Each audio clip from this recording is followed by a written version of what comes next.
모든 영광 우리 하나님께 올려드립니다.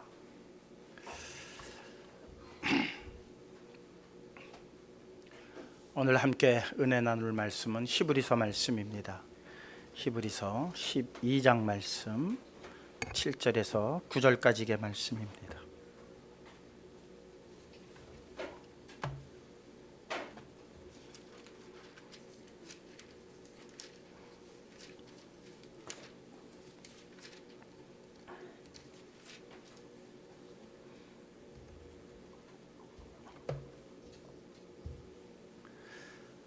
신약성경 367쪽 되겠습니다. 12장 말씀 7절로 9절까지 말씀 찾으신 줄 알고 봉독해 드리겠습니다. 너희가 참음은 징계를 받기 위함이라. 하나님이 아들과 같이 너희를 대우하시나니 어찌 아버지가 징계하지 않는 아들이 있으리요.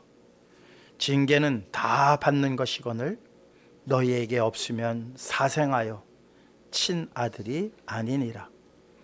또 우리 육신의 아버지가 우리를 징계하여도 공경하였거늘 하물며 모든 영의 아버지께 더욱 복종하며 살려 하지 않겠느냐. 아멘. 기도하시겠습니다.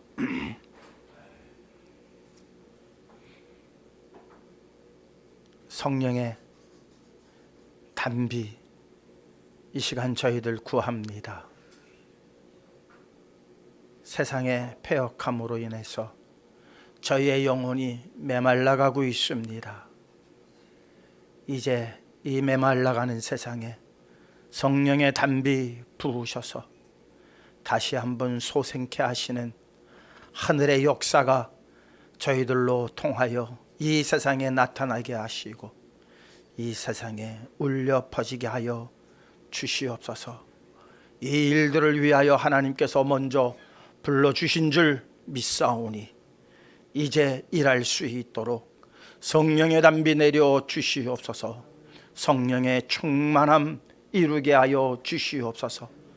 하나님의 때가 가까이 왔음을 깨닫게 하여 주시옵시고 일할 날이 얼마 남지 않았음을 생각하며 주의 앞에 더욱더 헌신하는 자들 되게 하시며 더욱더 충성되게 일할 수 있는 일꾼들의 예배가 되게 하여 주시옵소서.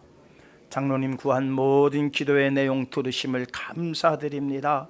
낱낱이 이루어 주시옵소서. 주디스 찬양단 또한 마음을 다하여 하나님께 영광의 찬양 올려드렸습니다. 들으시고 기뻐하시며 또한 한없는 은혜 내려주실 줄 분명히 믿습니다. 이곳에서 예배드리지 못하고 또한 가정에서나 또 멀리 저한 곳에서 하나님 예배드리는 이들도 있습니다. 함께 하시고 동일한 은혜 내려주시옵소서. 특별히 예배를 위하여 수고하고 애쓰는 이들 위에 함께 하심으로 말미암아 더욱더 힘을 내 주의 일에 앞장서게 하여 주시옵소서. 시종을 통하여 홀로 영광 받아 주시옵시기만을 원하올 때에 사랑 많으신 예수 그리스도의 이름으로 기도하옵나이다. 아멘.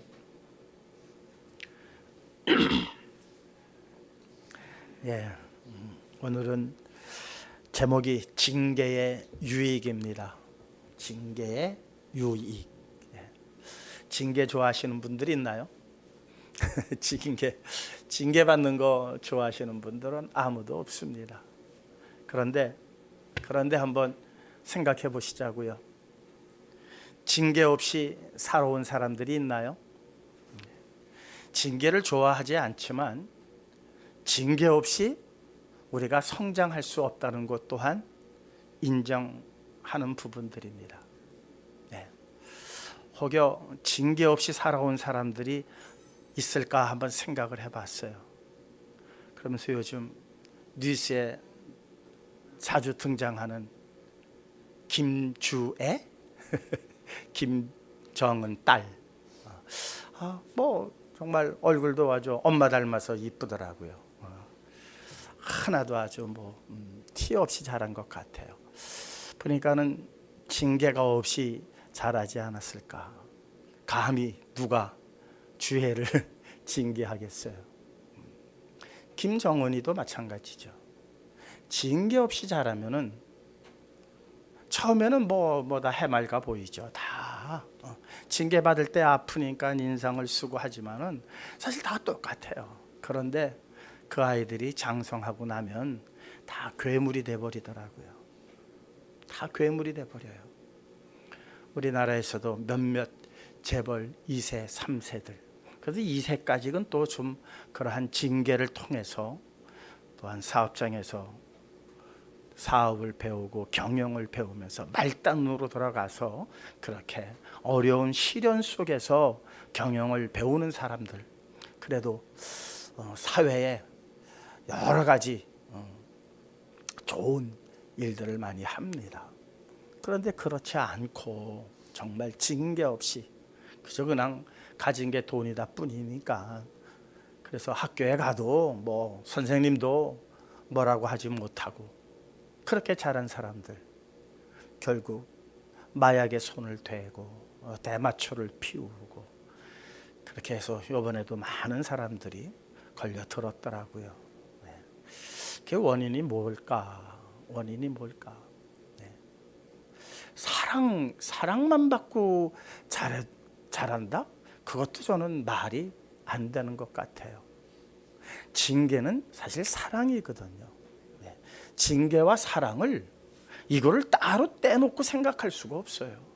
따로 절대로 떼놓고 생각할 수 있는 게 징계와 사랑을 이렇게 구분해낼 수가 없어요. 징계와 사랑은 하나예요. 오늘 우리가 본문에도 그렇게 말씀하셨죠. 하나님의 아들과 같이 너희를 대우하시나니 어찌 아버지가 징계하지 않는 아들이 있으리요 그랬습니다. 징계는 다 받는 것이거늘 너희에게 없으면 사생자요 친아들이 아니라라고 말씀을 하십니다. 근데 우리는 자꾸 사랑이라고 하는 부분을 징계하고 따로 떼어놓고 생각을 하는 경향이 있는 것 같습니다. 아닙니다. 징계 또한 사랑의 한 부분입니다. 그래서 우리는 이 징계를 받을 때에는 고통스러워하지만 징계 안에 사랑을 발견할 때 우리는 성장합니다. 이것이 신앙 안에서 우리가 살아가면서 예수님 믿으면 다 복 받을 거야. 예, 다 복 받습니다. 이거 틀린 말 아닙니다. 그런데 그 복 안에 뭐가 있다? 징계가 있다는 겁니다. 징계도 주님이 주시는 징계는 복의 한 부분이라는 거예요. 이 복과 징계를 따로 나누어서 생각하면은 절대 안 됩니다. 오늘 이 시간 이후로부터 사실 그렇잖아요. 우리가 하나님 앞에 복 받을 만한 뭔가 있나요? 없는데 복을 자꾸 달래요. 그러니까 복 받을 만한 성도로 자녀로 만들시기 위해서 뭘 먼저 주시는 거예요? 징계를 주시는 거예요. 그러니까 그 징계는 정말 우리가 그냥 우리 인간적으로 생각하는 그 복을 받게 하시기 위해서 받을 만한 그러한 자녀가 되게 하시기 위해서 하나님께서는 우리에게 징계를 주십니다. 인간이 태어날 때 어떻습니까? 불완전하지 않나요? 완벽한가요? 태어난 어린아기 보면은 완벽하던가요? 아니에요. 불완전해요. 모든 것이. 그래서 어린아이에게는 보살핌의 손길이 필요한 거죠. 무엇 때문에? 불완전하기 때문에요. 불완전하기 때문에. 그러면서 이 아이가 실수도 하고 때로는 잘못하는 일들, 이런 일들을 통해서 사실 시련을 겪게 되죠. 자기 나름대로, 어린아이 나름대로 시련을 겪게 돼요.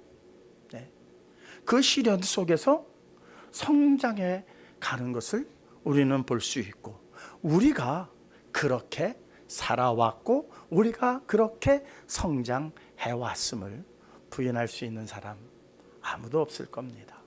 이렇게 불완전한 어린아이가 이런저런 시련과 또한 그 징계, 부모의 징계죠. 그러니까 이 아이가 성장하는 데에 있어서 가장 중요한 것은 우리는 사랑이라고 그럽니다. 사랑받지 않고 자라면 안 된다. 근데 그 사랑이 왜곡되어지면은 그것은 사랑이 아니에요. 징계가 사랑의 한 부분임을 알아야 한다는 거예요. 그러니까 그 어린 아이가 우리는 때때로 뗐지 하고 이렇게 작은 징계를 내리면서 또 성장하면 너 저기 책상 들고 서 있어. 요즘 그런 사람은 아무도 없죠. 네. 학교에서도 선생님들이 아이들을 사랑의 매질을 전혀 할 수가 없는 시대가 되었습니다. 참 글쎄요, 요즘 젊은 세대들은 제 말에 동의를 안 할런지 몰라도 저희 세대 분들은 참 이거 세상이 어떻게 되려고 그러는가 하고 걱정들을 많이 하고 있습니다. 주변에 선생님들이 많이 있습니다. 선생님들 아주 공통적으로 하는 말이 바로 그런 거예요. 앞으로 이 세대들이 어떻게 될 건가? 저렇게 징계할 수 없도록 모든 것을 법으로 다 막아놓고 저 아이들이 자라면, 그러니까 어린아이들이 뭐라 그래요? 13세 미만 애들이 잘못해놓고 나 축복소년이에요, 때려봐요. 뭐 이런, 잡아가려면 가봐요. 경찰관한테 이루고 대들더라고요. 야, 참 이게 물론 극소수의 일입니다. 그러나 이 암적 같은 존재들은요, 이게 퍼지는 속도가 무지하게 빠릅니다. 무지하게 빨라요. 어린아이들에게 욕 가르친 사람 있나요? 욕 가르친 사람은 없어요. 근데 제일 먼저 배우는 게 뭐죠? 욕이에요. 욕은요, 가르치지 않아도 배워요.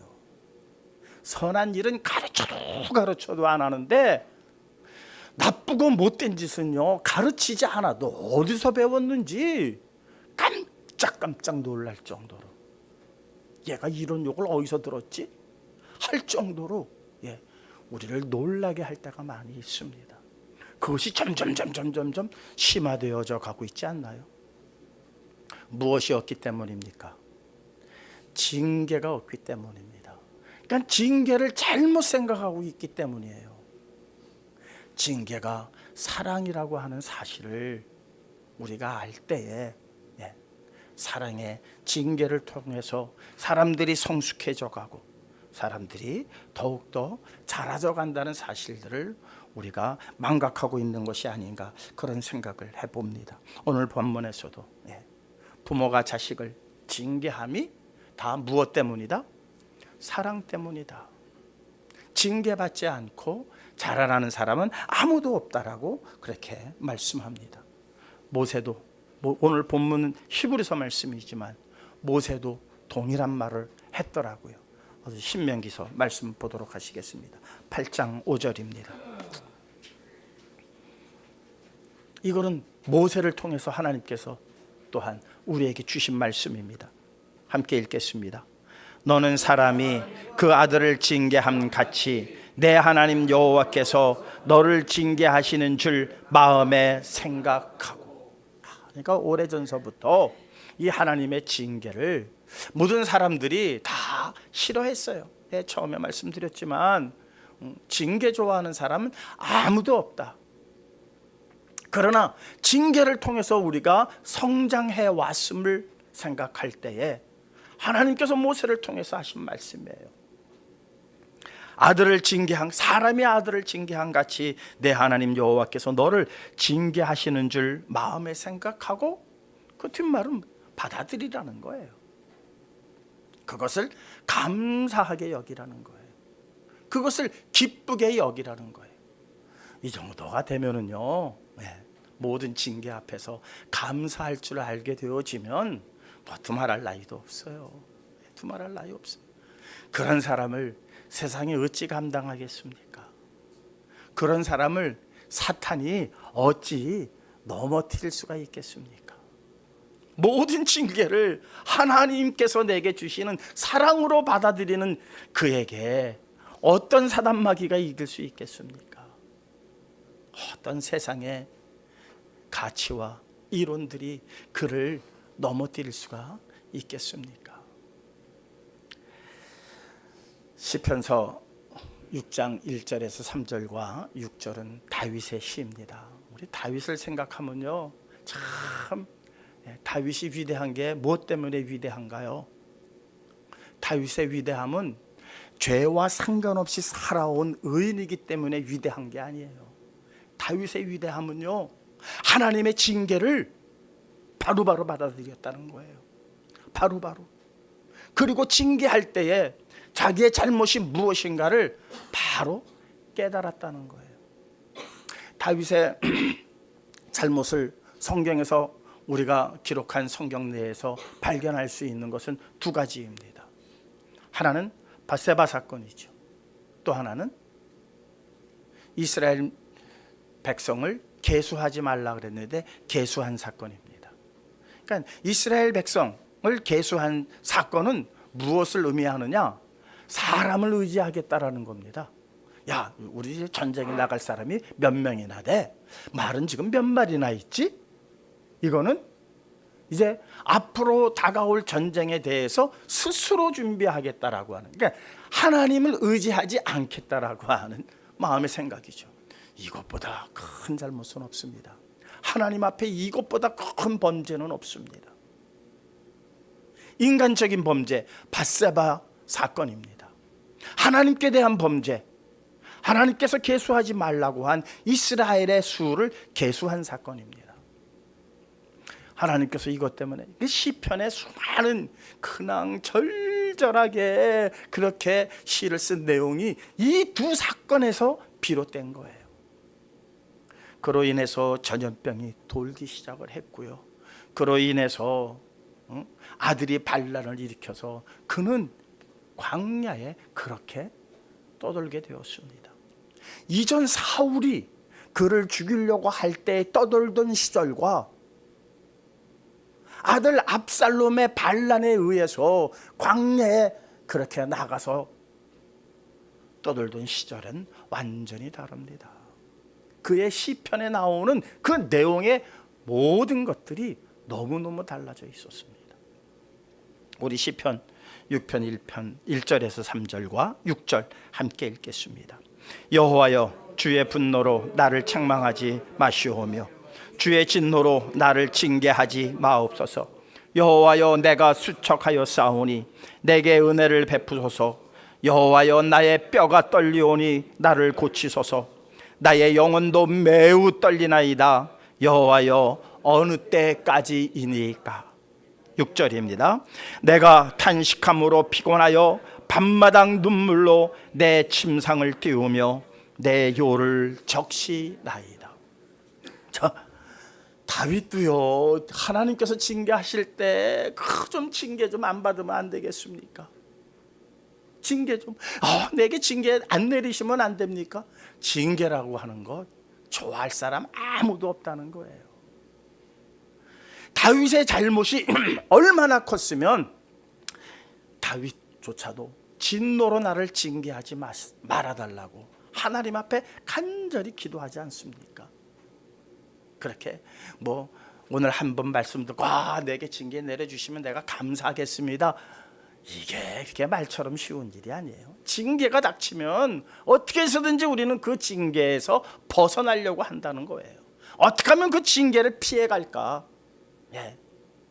학생 때 선생님한테 잘못해서 매를 맞으면은요, 두 가지 방법이 있어요. 맨 먼저 가서 맞는 방법이 하나가 있어요. 근데 무지하게 아파요. 힘이 있어가지고 때리는 힘이. 그렇지 않으면 맨 마지막에 맞아야 돼요. 그럼 어떻게 돼요? 선생님 힘이 빠지거든요. 그러니까 둘 중에 하나를 택하는 거예요. 처음에는 조금 세게 맞아도 빨리 맞고 나면은 그 다음에는 좀 마음이 후련해요. 맨 뒤에 있는 때는 약하게 맞아도요, 내 차례가 올 때까지 마음의 고통이 얼마나 큰지 몰라요. 이 두 가지가 다 그래요. 두 가지가 다 그래요. 어떻게 하면은 한 대라도 덜 맞고, 어떻게 하면은 안 아픈 부위 맞고, 별의별 생각을 다 하지 않습니까? 어떤 놈은 궁뎅에다가 방석 넣고 갔다가 또 걸려가지고 더 세게 맞은 놈도 있어요. 별의별 일들이, 이 징계라고 하는 것은 어떻게 하면은 우리 머릿속에는 빠져나갈까, 피해갈까, 덜 받을까? 이것으로 가득할 수뿐이 없는 것이 바로 우리들이에요. 다윗도 마찬가지예요. 주의 분노로, 주의 노로 나를 징계하진 마세요. 주님의 그 징계 앞에서 내 뼈가 지금 떨립니다. 자, 무슨 죄를 저질렀다고요? 예, 하나님을 거역하는, 하나님을 의지하지 않는 죄를 졌어요. 인간적으로는 밧세바 사건을 저질렀어요. 인간적으로 정말 이거는 한 지도자로서 모든 것을 이룰 수뿐이 없는 그러한 죄를 지었어요.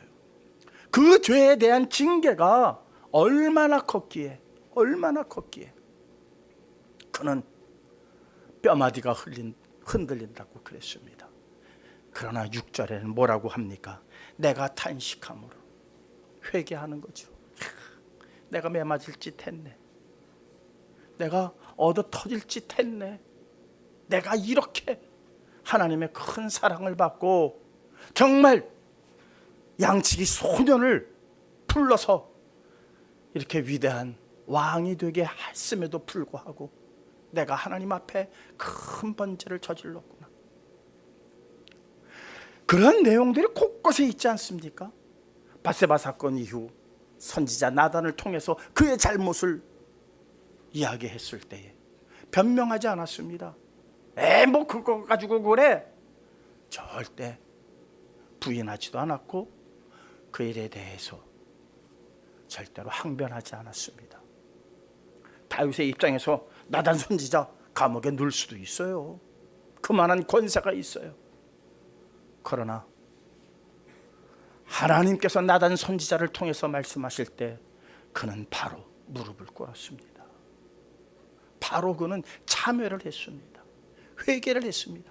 다윗이 위대할 수 있었던 것은 죄를 안 짓고 살았기 때문이 아니라 죄를 지적했을 때에, 그리고 거기에 대한 합당한 징계가 내려갔을 때에 그는 그 징계를 통해서 더욱 철저하게 회개를 했고 하나님 앞에 참회를 했기 때문입니다. 우리는 어떻게 해서든지 잘못을 변명하려고 합니다. 합리화시키려고 합니다. 거짓말을 합니다. 요즘 그런 일들이 이 우리나라 지도층에서 얼마나 많이 일어나고 있습니까? 어떤 누구를 막론하고 모두가 정말 그렇게 해야 자기 생명이 연장되는 줄 압니다. 자기 정치 생명이 길어진다라고 생각을 합니다. 그러나 성경은 우리에게 그렇게 말하지 않습니다. 우리에게 그렇게 가르치지 않습니다. 잘못은 저지를 수 있어요. 그러나 그것이 우리에게 알려주실 때에 우리는 바로 자복해야 합니다. 회개해야 합니다. 참회해야 합니다. 그리고 그 징계를 통해서 내가 바뀌어져 가는 것을 바뀌게 하시는 그 안에 있는 사랑을 느껴야 한다는 사실입니다.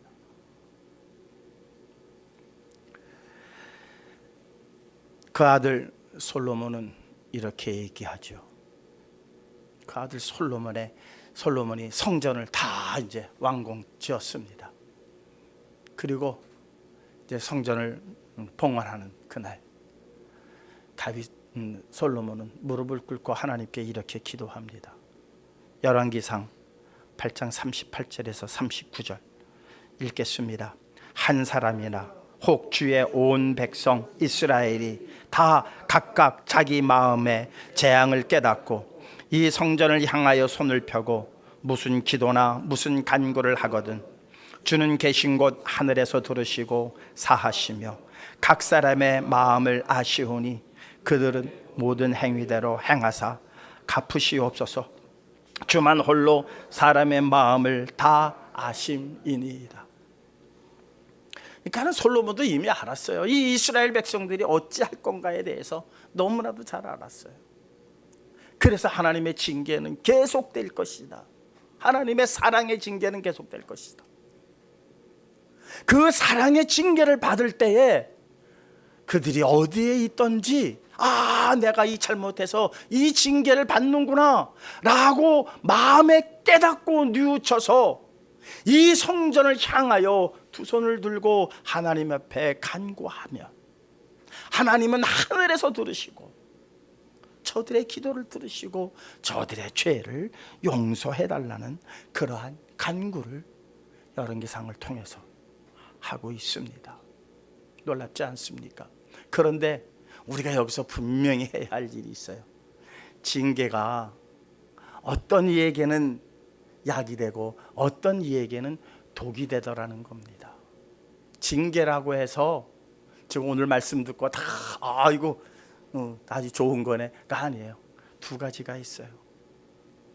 어떤 이에게는 약이 되고 어떤 이에게는 독이 되는데, 내가 징계를 피하기 위해서 억지로 내가 잘못했습니다 하는 이들에게는 그 징계가 아무 소용이 없어요. 물론 징계할 때에도 이거는 인간관계, 인간 속에서의 징계죠. 징계 또한 너 잘못했으니까 벌 받아, 그런다고 다 깨닫는 게 아니에요. 우리 교화 행정 있죠, 교도소. 거기에서 교화되는 사람이 퍼센테이지가 상당히 낮더라고요. 왜 그럴까요? 왜 그럴까요? 사랑이 없는 징계이기 때문입니다. 거기는 법에 의해서만 그냥 징계하는 것, 그 안에는 사랑이 없어요. 사랑이. 그래서 교화가 안 된다고 그래요. 징계 속에는 뭐가 있어야 된다? 사랑이 있어야 되는 거예요. 받는 사람도 징계를 받을 때에 그냥 징계를 피하기 위해서 억지로 잘못했습니다 회개하는 척하는 것이 아니라 그 안에 사랑을 깨닫고 참여하는 자에게만 약이 되는 것이죠. 그렇지 않으면요, 사회에 적개심만 불러일으켜요. 반항심만 더 키우게 되어진다는 것을 우리는 여실히 알고 있습니다. 물론 그 안에서 어떠한 개인적 교도 간에 그 지극한 사랑을 받은 사람들도 있어요. 인간적으로. 그래서 또한 교화되는 경우도 있죠. 그러니까 그래서 그 퍼센테이지가 상당히 낮다는 것이 통계적으로 나와 있는 거예요. 징계에서 가장 중요한 것은 징계를 받는 사람의 마음과 징계를 하는 사람의 사랑의 여부라는 사실입니다. 하나님께서 우리를 징계하실 때에는 그건 다 사랑입니다. 그건 다 사랑입니다.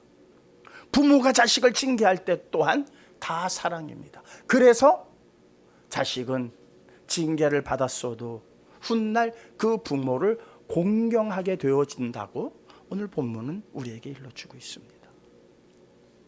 근데 이 사랑이 없는 징계는요, 반발심과 적개심으로 그의 마음을 채우게 되어져서 같은 징계를 할지라도 그 결과의 양상은 극단적으로 갈릴 수뿐이 없다는 사실입니다. 그러나 우리 성도들이 겪는 모든 징계는 하나님께서 주시는 거예요. 하나님께서.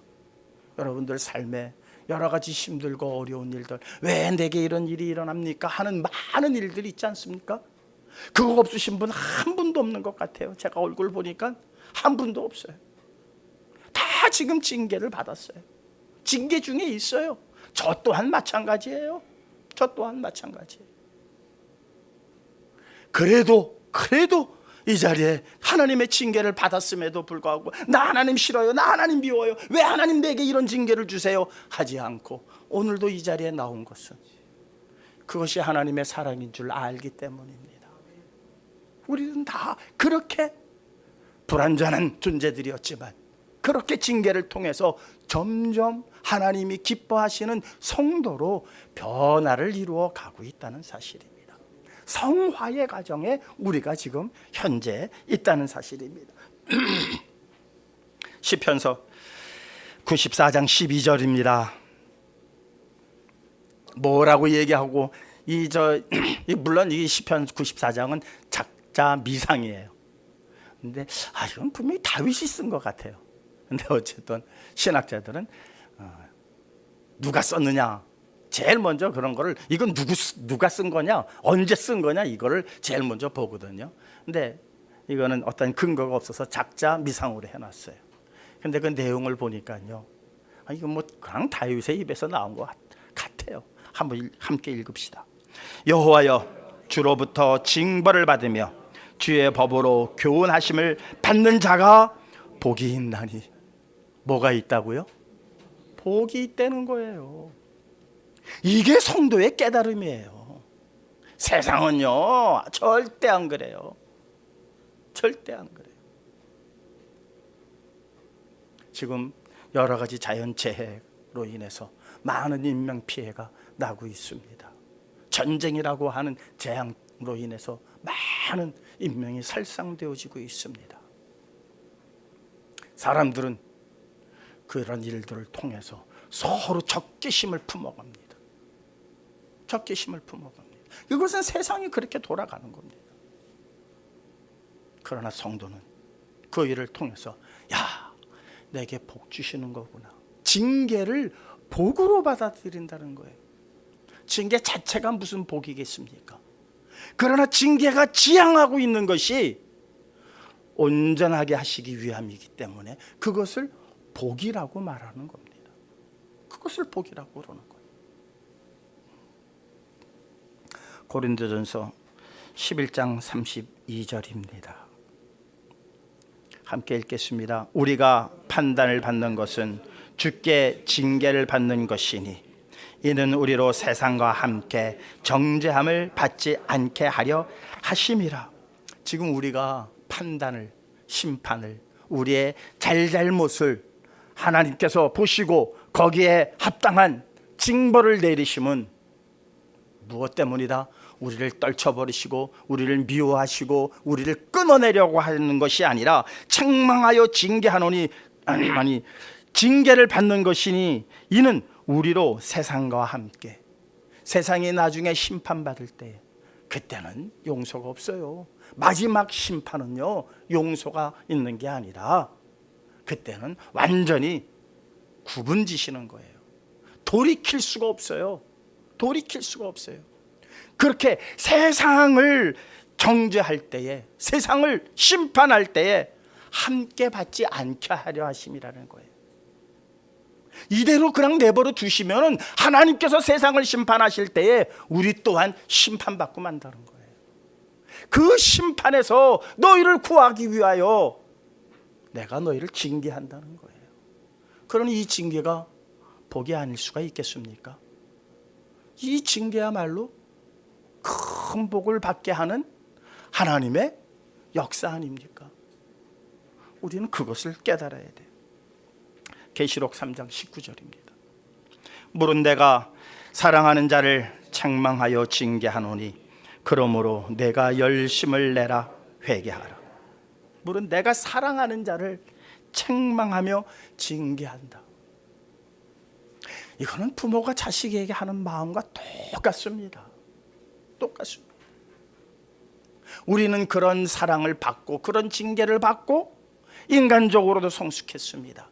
그리고 우리는 성인이 돼서 우리 자녀들에게 사랑하는 마음으로 징계를 했습니다.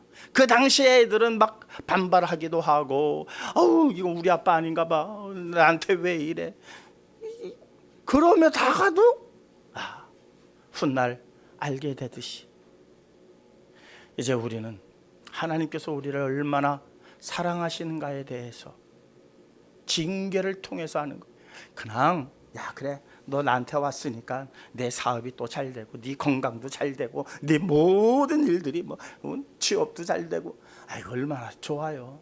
그것도 복 중에 하나이겠죠. 그런데 그것만 있다 보면은 망가지는 거예요. 괴물이 되어가는 거예요. 괴물이 되어가는 거예요. 징계가 없는 사랑은 사람을 괴물로 만들어 간다는 거예요. 사랑이 인격을 형성한다고 모두가 그러지만 그 사랑 속에 무엇이 있기 때문에 우리가 우리의 인격을 만들어 갖는가 하면 그 안에 징계가 있었기 때문입니다. 사랑하는 성도 여러분, 오늘의 삶이 우리는 힘들고 괴로울 수 있습니다. 어려움에 처해서 정말 다른 사람이 받는 고통보다도 우리가 아침에마다 욥기를 하고 있죠. 욥기서를 통해서 저 자신도 요즘 더 큰 은혜를 받는 것이, 사실 욥이 받는 그 어려움, 그 고통은요, 그러니까 객관적으로 놓고 볼 때에는 욥의 고통을 당할 자가 없다, 그런 고통을 받는 자가 이 세상에는 없을 것이다 라고 생각을 해요. 그런데요, 내가 감기가 걸려가지고 열이 막 올라가고 뭐 아무것도 못 먹겠고 하면은요, 욥이 받는 그 재앙은 문제도 아니에요. 내게 더 커요. 내 문제가 더 커요. 직접적으로 내가 받다 보면은 남의 받는 그것은, 그 무게는 우리는 알 수는 없어요. 내가 받는 게 제일 크다라고 생각하는 게 우리들이에요.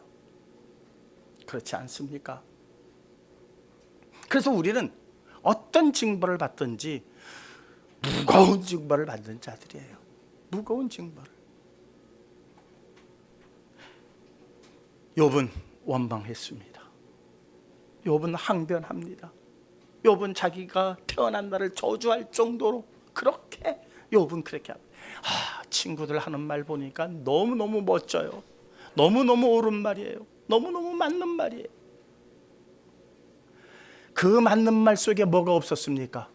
사랑이 없었다는 것. 욥기서는 그걸 우리에게 지적하고 있습니다. 하나 더하기 하나는 둘이다가 아니에요.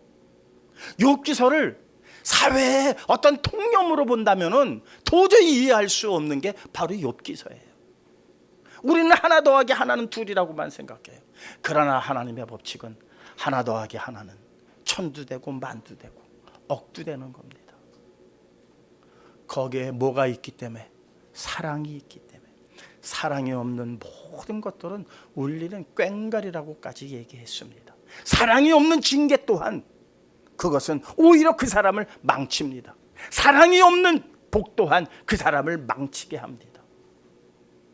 가장 중요한 것은 사랑입니다. 그래서 믿음, 소망, 사랑 중 그 중에 제일은 사랑이라고 하지 않으셨습니까? 우리가 겪는 이 모든 일들이, 그 일들 속에 하나님의 사랑을 발견하시는 자들 되시기를 주님의 이름으로 축원합니다. 하나님의 사랑을 발견하는 자들, 세상에 감당할 수 없습니다. 사단마귀가 넘어뜨릴 수가 없습니다. 노아 때, 노아 홍수 때, 물론 우리말 성경에는 그냥 하나님의 은혜를 입었더라 이렇게 되어져 있지만, 좀 더 다른 영어 번역본에 보면 그는 하나님의 진노하시는 하나님의 눈에서 사랑을 발견하였더라 이렇게 해석한 영어 성경도 있습니다. 뭐 히브리어를 해석하는 데에 있어서 조금 착오들이 있는 거죠. 저는 그 해석을 상당히 좋아합니다. 하나님, 진노하시는 하나님 그 눈 안에서 이글거리죠. 이 세상을 싹 쓸어버리겠다고 진노를 하시는데 노아는 무엇을 발견했다? 사랑을 발견했다. 어린아이, 너 이리 와, 잘못했어. 회초리를 들 때 어린아이가 도망갑니까? 엄마 품으로 달겨듭니까? 엄마 품으로 달겨들지 않습니까? 뭐 때문에? 그 회초리 안에 뭐가 있음을?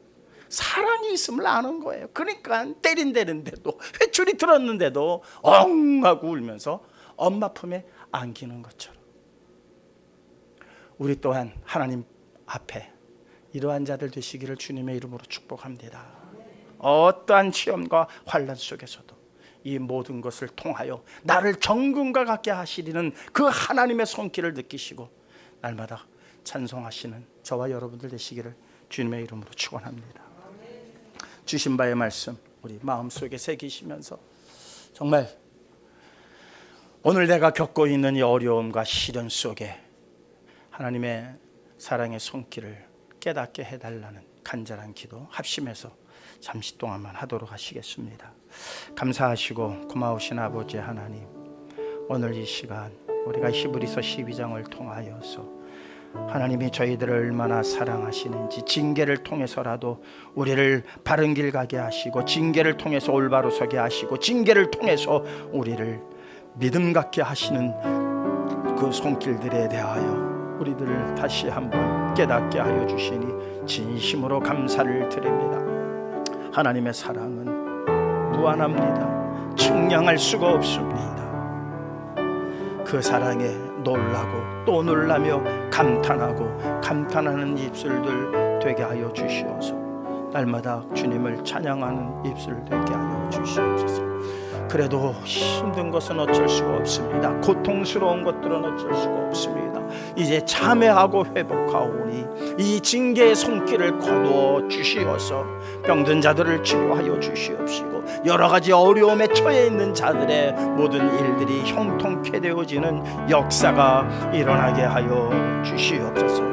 진정한 회개와 참회를 통해서만이 일어나는 하나님의 긍휼하심임을 분명히 믿습니다. 아버지여, 모여 예배하게 하시고 모여 아버지 하나님 앞에 간구하게 하시고 참회하는 마음 갖게 하여 주시옵소서. 예수님의 이름으로 기도하옵나이다. 아멘. 찬송가 304장입니다.